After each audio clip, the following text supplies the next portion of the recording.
স্বামী নেই, সাথে দেওয়ার কেউই নেই, তবু থেমে যাননি, কারণ তাকে বাঁচতে হবে নিজের জন্য, তার সন্তানদের জন্য।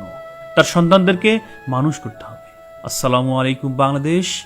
আজ রবিবার 18 জানুয়ারি 2026, 4 মাঘ, 29 রজব। শুভ সকাল। আসুন আপনাদেরকে একটি হাদিস শোনাই।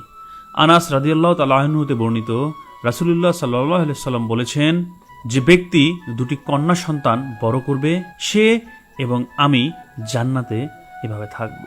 আঙ্গুল মিলিয়ে দেখালেন। মুসলিম শরীফের হাদিস। একা হলেও ভেঙে পড়বেন না। আপনার সংগ্রাম আল্লাহ দেখছেন, আপনার কান্না তিনি শুনছেন। ইনশাল্লাহ আপনার ত্যাগের ফল পাবেন। শুভ হোক আপনার প্রতিটি দিন শক্তি এবং সাহসের সঙ্গে।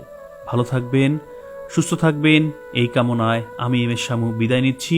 যদি ভালো লাগে শেয়ার করতে ভুলবেন না।